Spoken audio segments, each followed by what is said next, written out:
Zee 24 तास, एक पाऊल पुढे. नमस्कार, मी सुवर्णा धानोरकर. आपण पाहताय झी 24 तास, सवाल हक्काचा. ठाण्यातल्या वसंत भोईर यांनी झी हेल्पलाईनचे आभार मानलेत. जात पडताळणी दाखल्यासाठी 4 वर्ष खस्ता खाल्ल्यानंतर हेल्पलाईनच्या मदतीनं त्यांचं काम झालं. हितशत्रूंनी त्यांचं काम होऊ नये म्हणून भरपूर अडथळे निर्माण केले.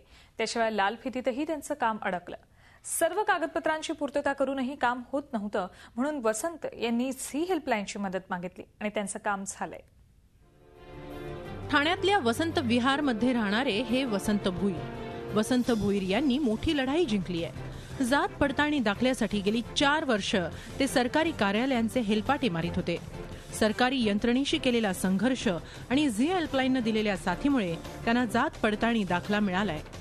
मल्हार कोळी समाजाचे असलेल्या वसंत भोईर यांच्याकडे जातीचा दाखला होता. या जातीच्या दाखल्यावरून त्यांना जात पडताळणी दाखला काढायचा होता. यासाठी आवश्यक अशी कागदपत्र आणि पुरावे गोळा करून त्यांनी जात पडताळणीच्या वर्तकनगर प्रभाग समिती कार्यालयात 2009 मध्ये अर्ज केला. सहज जात पडताळणी प्रमाणपत्र मिळेल ही भोईर यांना अपेक्षा होती. मात्र हा त्यांचा भ्रम होता. जात पडताळणी प्रमाणपत्र मिळण्यात 1-2 नव्हे, डोंगरा एवढ्या अडचणी आल्या. त्यांच्या हितशत्रूंनी ते मल्हार कोळी समाजाचेच नसल्याचा जावई शोध लावला. त्यामुळे जात पडताळणी प्रमाणपत्र मिळणं अवघड झालं होतं. जातीचा दाखला पाहिजे होता. जातीच्या दाखल्यासाठी अर्ज केला होता, पण तो दाखला देत नव्हते. त्याच्यामुळे मला हा भयंकर त्रास झाला, शारीरिक, मानसिक, माझ्या कुटुंबाला, मला. सरकार दरबारी होणाऱ्या अडवणुकीमुळे थकलेल्या भोईर यांनी शेवटी झी हेल्पलाईनच्या माध्यमातून अडवणुकीला वाचा फोडण्याचा निर्धार केला. त्यांनी झी हेल्पलाईनकडे तक्रार केली. त्यांच्या तक्रारीवरून झी हेल्पलाईनची टीम ठाण्यात दाखल झाली.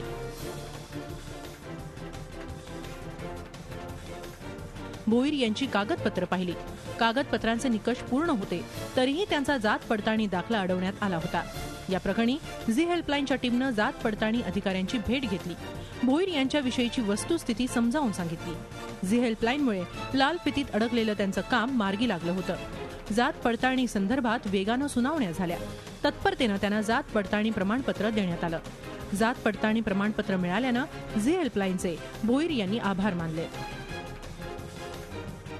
आज जो दाखला मिळालेला आहे तो त्यांच्या मुले मिळालेला आहे. जर ते आज माझ्या पाठीमागे, आदिवासी आणि गरिबाच्या पाठीमागे उभे राहिले नसते तर मला हा दाखला मिळाला नसता. 4 वर्षांनंतर का होईना त्यांचा संघर्षाचा शेवट गोड झालाय. वास्तविक पाहता जात पडताळणी प्रमाणपत्रासाठी आवश्यक सर्व कागदपत्र भोईर यांच्याकडे होती. त्यामुळे जात पडताळणी प्रमाणपत्र मिळणं हा त्यांचा अधिकार होता. पण तो हक्क, अधिकार त्यांना मिळत नव्हता. अधिकार आणि हक्कांवर गदा येताच भोईर यांनी संघर्ष केला आणि या संघर्षात झी हेल्पलाईननं त्यांना साथ दिली. कारण सवाल हक्काचा होता. झी हेल्पलाईनसाठी ठाण्याहून कपिल राऊतसह ब्युरो रिपोर्ट, मुंबई. मराठवाडा दुष्काळानं होरपळतोय, पण याच मराठवाड्यात एक असंही गाव आहे जिथल्या विहिरी पाण्यानं तुडुंब भरल्यात, पण ते पाणी पिता येत नाही. याला कारणीभूत आहेत परिसरातले कारखाने. या कारखान्यांमधल्या रसायनांमुळे या ग्रामस्थांना पाणी असूनही दुष्काळ भोगावा लागतोय. सरकार दरबारीही ऐकणाऱ्यांचा दुष्काळ. म्हणूनच या ग्रामस्थांनी झी हेल्पलाईनची मदत मागितली. मराठवाड्यात सध्या भीषण दुष्काळ आहे. दुष्काळामुळे सर्वांचीच पाण्यासाठी भटकंती सुरू आहे. औरंगाबाद जिल्ह्यातल्या पैठण तालुक्यातल्या मुदगलवाडीत पाणी असूनही दुष्काळ आहे. गावातल्या विहिरी पाण्यानं भरल्यात, पण पाण्याचा एक थेंबही गावकरी वापरू शकत नाहीत. परिसरातल्या रासायनिक कारखान्यांच्या पापाची फळं गावकऱ्यांना भोगावी लागतायत. परिसरातल्या कारखान्यातून सोडण्यात येणाऱ्या रसायनयुक्त पाण्यामुळे भूजल प्रदूषित झालंय. त्यामुळे मुदगलवाडीतल्या विहिरींच्या पाण्याचा रंग लालसर झालाय. पाण्यावर तेलाचा तवंग आहे. हे पाणी पिता येत नाही. अंघोळ केली तर अंगावर फोड येतात, त्वचा रोग होतात. त्यामुळे पाण्याचा सुकाळ असूनही गावकऱ्यांना पिण्याच्या पाण्यासाठी 5-5 किलोमीटर पायपीट करावी लागते. शेतीचे सारे फार नुकसान होऊन राहिले. कारण शेतीच्या अंगी सारा बुरशीपाना येऊन राहिला केमिकलमुळे. तर शेतीत कोणतीही उत्पन्न काढा तर 25% घट होती, त्याची 50% घट होती, 25% पदरात पडती. मग शेती काही परवडणच आम्हाला. हे कंपनीवाल्याकडे 56 वेळेस गेलो आम्ही, ते काही त्याची हेलेवाटच लावी ना पाण्याची. त्याच्यामुळे आमचं फार शेतीचे नुकसान होऊन राहिले. केमिकल कंपनीमुळं आमच्या विहिरीचं पाणी खराब झालेलं आहे. ह्या पाण्यामुळं आम्हाला फार त्रास होऊन राहिला आहे. आमच्या जनावराला पाणी पाजता येत नाही, आंघोळीला पाणी घेता येत नाही.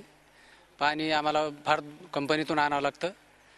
ह्या पाण्यामुळं आम्हाला कोणताही उपयोग होत नाही. या पाण्याचा विहिरीचं पाणी पूर्ण नासलेलं आहे. मुदगलवाडीचे एक शेतकरी विष्णू यांचं दुखणं थोडं वेगळं आहे. त्यांनी त्यांच्या मोसंबी आणि चिकूच्या बागेला दूषित पाणी दिलं. त्यामुळे मोसंबीची बाग जळून गेली. चिकूची झाडं जगली, पण त्यांना फळं कधीच लागली नाहीत.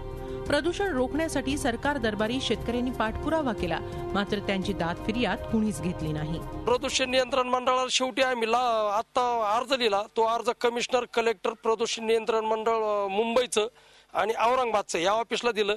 त्याच्यात क्लिअर कट लिहिलं आम्ही. आता आम्ही शेतकरी मरून जाऊ, पण तुमच्या ऑफिसला येणारच नाही, कारण तुमच्या ऑफिसला 2008 पासून चक्र आम्ही इतक्या मारल्या, तर आजपर्यंत त्याच्याविषयी आम्हाला काहीच फरकच झाला नाही. पाणी उलट केमिकलचं वाढत गेलं. पाण्यासारख्या जिव्हाळ्याच्या प्रश्नाकडे कुणीच लक्ष देत नाही म्हटल्यावर गावकऱ्यांनी झी हेल्पलाईनच्या मदतीनं त्यांच्यावर होणाऱ्या अन्यायाला वाचा फोडण्याचा निर्णय घेतला. गावकऱ्यांनी झी हेल्पलाईनकडे तक्रार केली. झी हेल्पलाईनची टीम मुदगलवाडीत पोहोचली. तिथल्या पाण्याची पाहणी केली.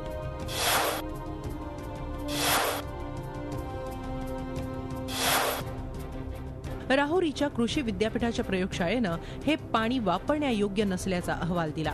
एवढं असूनही सरकार दरबारी शेतकऱ्यांची कुणीही दखल घेत नव्हतं. झी हेल्पलाईन या प्रकरणी प्रदूषण नियंत्रण महामंडळाला जाब विचारण्याचा निर्णय घेतला. हेल्पलाईनच्या टीमनं प्रादेशिक प्रदूषण नियंत्रण महामंडळाचे अधिकारी PN जोशी यांची भेट घेतली. मुदगलवाडीचं दुखणं आम्ही त्यांच्यासमोर मांडलं. कृषी विद्यापीठाच्या प्रयोगशाळेचा अहवालही त्यांच्यासमोर ठेवला. प्रदूषणाची बाब त्यांच्या लक्षात यायला वेळ लागला नाही. त्यांनी या प्रकरणी तातडीनं कारवाई करण्याचे आदेश दिले. ताबडतोब मी पाठवणार आहे क्षेत्राधिकाऱ्यांना सर्वेक्षण करायला की ते कंपनी पाणी सोडते की नाही बाहेर. 2 कंपन्या बंद करायचा प्रस्ताव वरती मुख्यालयात पाठवण्यात आलेला आहे. पाण्याचे सगळे स्रोत प्रदूषित झाल्यानं मुदगलवाडीचा गावगाडाच ठप्प झालाय. शेतीसाठी सिंचन, पिण्याचं पाणी मिळत नसल्यानं गावकऱ्यांवर विस्थापित होण्याची वेळ आली आहे. झी हेल्पलाईन मात्र असं होऊ देणार नाही. या प्रकरणाचा शेवटपर्यंत आम्ही पाठपुरावा करणार आहोत, कारण सवाल फक्त पाण्याचा नसून मुदगलवाडीच्या गावकऱ्यांच्या अस्तित्वाचा आहे.